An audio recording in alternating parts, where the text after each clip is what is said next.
السلام علیکم ورحمۃ اللہ وبرکاتہ۔ ایک حدیث میں آتا ہے، حضرت عائشہ رضی اللہ عنہ فرماتے ہیں کہ نبی صلی اللہ علیہ وسلم رمضان المبارک میں عام دنوں کی نسبت زیادہ محنت اور مشقت کیا کرتے تھے عبادات میں، یعنی رمضان کے علاوہ جو سارا سال ہے اس کی نسبت رمضان میں آپ صلی اللہ علیہ وسلم عبادات میں زیادہ محنت کیا کرتے تھے۔ اور ایک اور روایت میں آتا ہے کہ نبی صلی اللہ علیہ وسلم آخری عشرے میں، آخری 10 دنوں میں باقی دنوں کی نسبت عبادات اور مشقت اور بھی زیادہ کیا کرتے تھے۔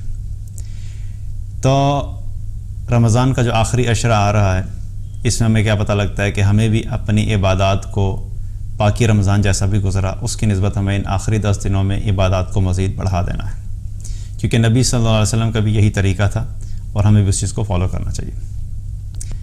اور ان آخری 10 دنوں میں جو ایک اہم چیز ہے وہ کیا ہے؟ لیلۃ القدر، شب قدر جسے کہتے ہیں۔ لیلۃ القدر کے بارے میں اللہ تعالیٰ نے قرآن میں فرمایا، انا انزلناہ فی لیلۃ القدر وما ادراک ما لیلۃ القدر لیلۃ القدر خیر من الف شہر، کہ ہم نے اس قرآن کو لیلۃ القدر میں نازل کیا اور تم کیا جانو کہ یہ لیلۃ القدر کیا ہے؟ لیلۃ القدر 1000 مہینے سے بہتر ہے۔ اس سے کیا پتہ لگتا ہے کہ یہ اللہ کی طرف سے ہمارے لیے بہت بڑی رحمت ہے، ایک بہت بڑی اپرچونٹی ہے کہ ہم اگر اپنی زندگی میں عبادت کرنا چاہیں اللہ کی، تو زیادہ سے زیادہ عبادت ہم کتنی کر سکتے ہیں جتنی ہماری لائف ہے۔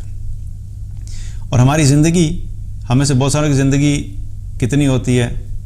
مختلف قسم کی ایجز ہیں، کوئی 30 میں چلا جاتا ہے، کوئی 40 میں چلا جاتا ہے، کوئی 60 تک پہنچے گا، کوئی 70 سال کی زندگی تک پہنچے گا۔ لیکن جو 1000 مہینے کی عبادت ہے، اس کا مطلب کیا ہے کہ تقریباً 83 سال 3 مہینے اور کچھ دن بنتے ہیں۔ تو ہم میں سے کون شخص ہے جو کہ 83 سال 3 مہینے مستقل اللہ کی عبادت کر سکے؟ تو اللہ تعالیٰ نے ہمیں یہ ایک بہت بڑی اپرچونٹی دی کہ اللہ تعالیٰ نے ہمیں ایک ایسی رات عطا فرمائی کہ جس میں ہم ایک رات کی عبادت سے ہم 1000 مہینے سے بھی زیادہ کا اجر حاصل کر سکتے ہیں۔ اور یہاں پر بھی اللہ تعالیٰ نے یہ نہیں کہا کہ 1000 مہینے کے برابر ہے، بلکہ کیا فرمایا کہ یہ 1000 مہینے سے بہتر ہے، خیر من الف شہر، 1000 مہینے سے بہتر ہے۔ تو یہ ایک چیز ہے کہ یہ ایک رات ہے ان 10 دنوں کے اندر جس میں ہم نے عبادت کرنی ہے۔ اور لیلۃ القدر کے بارے میں ہی کیا ہے کہ یہ ایسی رات ہے کہ جس میں اللہ کی طرف سے رحمتیں اور برکتیں اور ملائکہ جو ہیں آسمان سے نازل ہوتے ہیں۔ اللہ تعالیٰ نے کیا فرمایا قرآن میں؟ تنزل الملائکۃ والروح فیہا باذن ربہم، کہ اس رات میں ملائکہ اور روح امین یعنی جبریل امین اس رات میں نازل ہوتے ہیں تمہارے رب کے اذن سے۔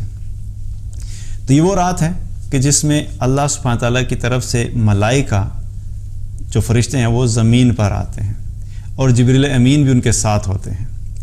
اور ان فرشتوں کی جو آنا ہے اور ان کا جو نزول ہے وہ ایسا نہیں ہے کہ کوئی ایک ہی لاٹ آتی ہے اور بس صرف اکٹھے ایک ساتھ آتے ہیں اور پھر واپس چلے جاتے ہیں، بلکہ مستقل اللہ کی طرف سے یہ فرشتے جو ہیں وہ نازل ہوتے رہتے ہیں اور زمین پہ آتے رہتے ہیں۔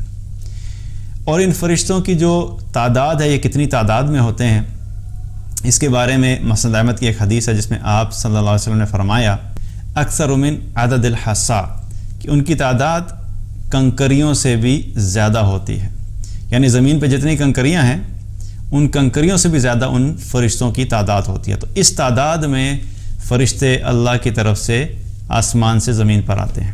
تو سبحان اللہ، اگر انسان اس چیز کو سوچے کہ جس رات لیلۃ القدر ہے، جو رات لیلۃ القدر کی ہے، اس رات ہم اگر عبادت کر رہے ہیں تو پوری زمین پر اللہ کی طرف سے فرشتے بھی موجود ہیں۔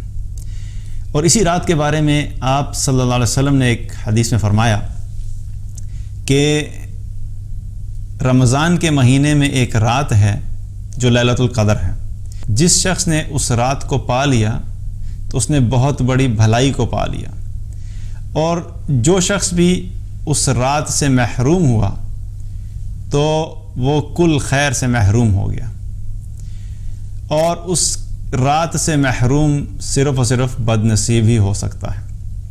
اس سے کیا پتہ لگتا ہے کہ یہ ایسی رات ہے کہ جس کی خیر و برکت اتنی زیادہ ہے کہ جو شخص اس کو پا لے گا اس نے کل خیر کو پا لیا، اور جس شخص نے اس رات کو مس کر دیا، اس کی عبادت سے محروم ہو گیا، تو گویا وہ بہت بڑی خیر اور بھلائی سے محروم رہ گیا۔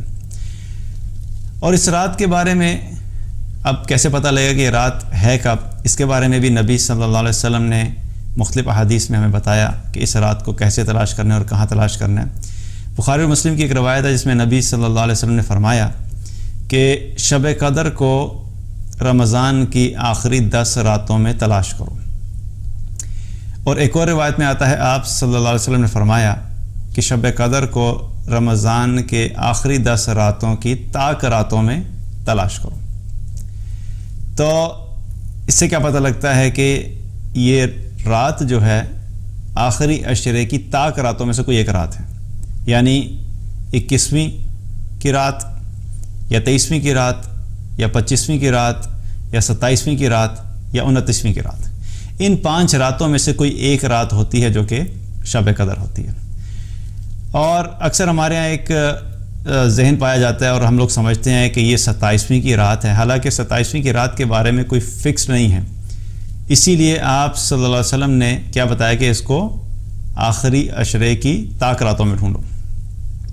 اور اس لیے یہ بتانا امپورٹنٹ ہے کہ یہ نہ ہو کہ ہم 27ویں کی رات کو ہی شب قدر سمجھ کے اور ساری رات اس میں عبادت کر لیں اور پتہ لگے کہ شب قدر جو 25 کو گزر چکی ہے۔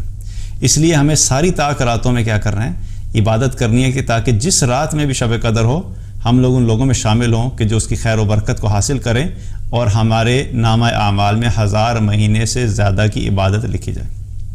اسی طریقے سے ایک حدیث میں آتا ہے، صحیح بخاری کی روایت ہے، جس میں نبی صلی اللہ علیہ وسلم نے فرمایا من قام لیلۃ القدر ایمانا واحتسابا غفر له ما تقدم من ذنبہ، جس شخص نے بھی لیلۃ القدر میں، شب قدر میں ایمان اور ثواب کی نیت سے قیام کیا تو اس کی وجہ سے اللہ تعالیٰ اس کے پچھلے گناہوں کو معاف فرما دیتا ہے۔ تو اس رات کو عبادت کرنا اور قیام کرنا، اس کا ایک اور فائدہ کیا ہے کہ اس کی وجہ سے اللہ سبحانہ وتعالیٰ ہمارے پچھلے سارے گناہوں کو معاف کر دیتا ہے۔ جو بھی ہماری زندگی میں صغیرہ گناہ ہوتے ہیں اللہ تعالیٰ ان سب کو معاف فرما دیتا ہے۔ تو اس رات میں ہم نے کیا کرنا ہے کہ کثرت سے عبادت کرنی ہے، اللہ کے سامنے دعائیں کرنی ہیں، اور دعاؤں میں سے بھی ایک خاص دعا ہے جس کا زیادہ سے زیادہ اہتمام کرنا۔